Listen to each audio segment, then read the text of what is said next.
পুরোপুরি এরকম কবিতার আসর আমার জীবনে খুব একটা যাওয়া হয়ে ওঠে নাই, কারণ আমি মূলত গান করি। তাই আমি যেখানে যাই সেখানে গানেরই অনুষ্ঠান হয়। কিন্তু আমার মনে হয় প্রত্যেকটি গানের আতুরঘরের শৈশব বোধহয় কবিতা। কারণ কবিতা না হলে তো গান হয় না, কবিতা সুর ও ছন্দের পিঠে চেপে গানের রূপ পায়। এখন আমি যেটি করব আপনাদের, এটা করতে গেলে অনেকটা সময় লাগে, যদিও এতটা সময় নেই। প্রায় 40-45 মিনিট করে এক একটা অধ্যায় করতে গেলে সময় লাগে গীতগোবিন্দম। কিন্তু আমাকে সুমনবাবু বলেছেন যত ছোট করা যায়।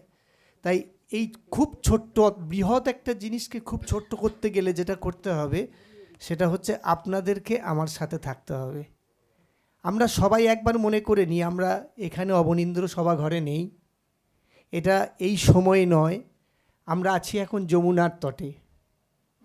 একটু মনে করুন, আমরা তো সব মনে করতে পারি, মনই তো আমাদের সব।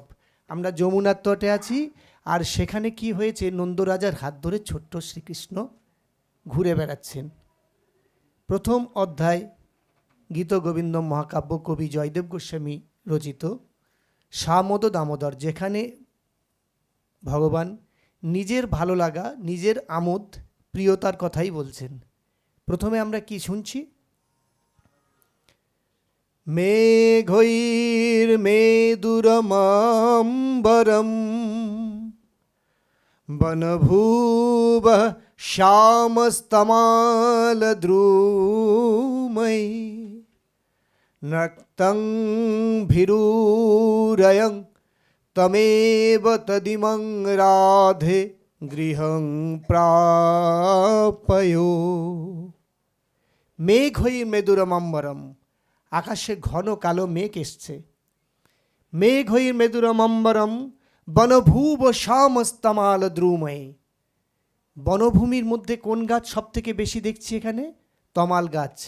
একে তো অন্ধকার করে মেঘ এসেছে, তার সঙ্গে তমাল বৃক্ষের বনভূমি গোটা যমুনা তটকে, যমুনা পুলিনকে যেন আরও অনেক বেশি অন্ধকারাচ্ছন্ন করে তুলেছে।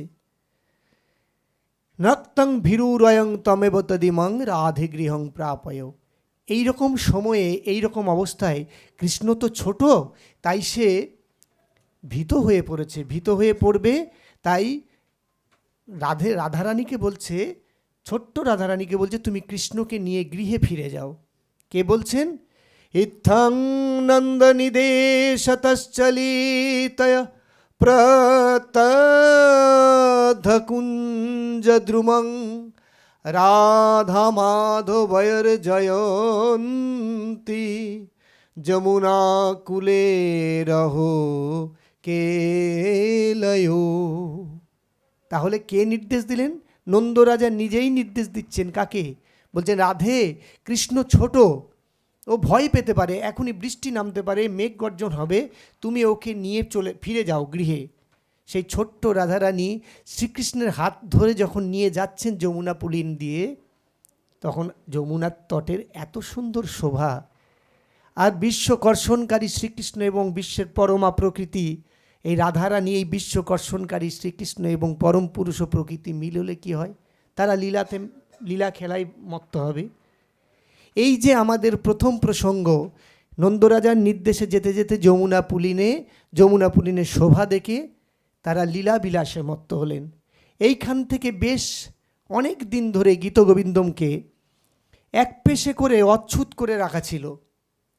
বলা হয়েছিল গীতগোবিন্দম প্রাপ্তবয়স্ক ছাড়া পড়া যায় না, গীতগোবিন্দম প্রাপ্তবয়স্ক না হলে শোনা যায় না। কেন না? এর মধ্যে রতিশাস্ত্র ঢুকে আছে। কিন্তু যেখানে বিশ্বকর্ষণ, বিশ্ব পরমা প্রকৃতি, এই পরমা প্রকৃতি কর্ষণ না হলে কি করে আমরা বেঁচে থাকব? তাই আমরা সম্পূর্ণ অন্যভাবে এই মানেটা না করে আমাদের জীবন দিয়ে যদি শুনি, তাহলে দেখব গীতগোবিন্দম মহাকাব্য আমাদের জীবনের সঙ্গে সম্পৃক্ত। এর পরের শ্লোকে কি বলছেন?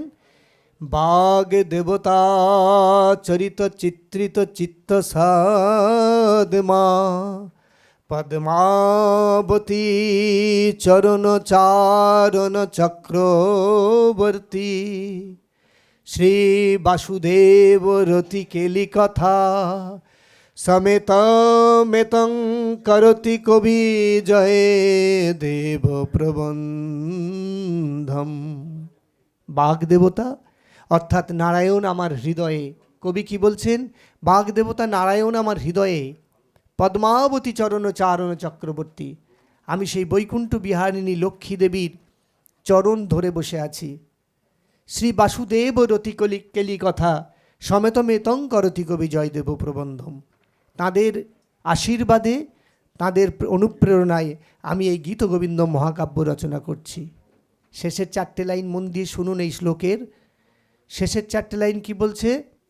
যদি হরি শরণে সরসাং মনা, যদি বিলাস কলাসু কুতূহলম, মধুর কমলকান্ত পদাবলী, শ্রীনুত তদা জয় দেব সরস্বতী। যদি হরি স্মরণে সরসংমন, আমাদের এই সমাজের ঘাত প্রতিঘাতে শুকিয়ে যাওয়া, মরে যাওয়া আমাদের এই মনগুলোকে যদি উজ্জীবিত করতে হয়, নতুন করে আমাদেরকে বিকশিত করতে হয়, তাহলে হরি স্মরণে সরসংমন। যদি বিলাস কলাসু কুতূহলম, এত সুন্দর লীলা বিলাস সম্বন্ধে যদি আমাদের কৌতূহল থাকে, তাহলে মধুর কোমল কান্ত পদাবলী, এই গীত গোবিন্দম কবি জয়দেব বিরচিত অবশ্যই আপনারা পাঠ করবেন।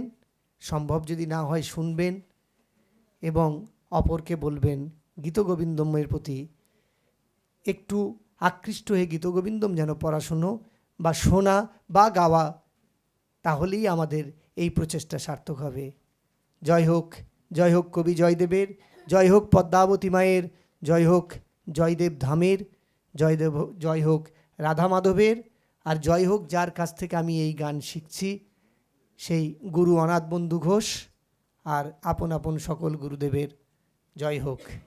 ধন্যবাদ অঙ্কুরোদ্গমকে, ধন্যবাদ সকলকে।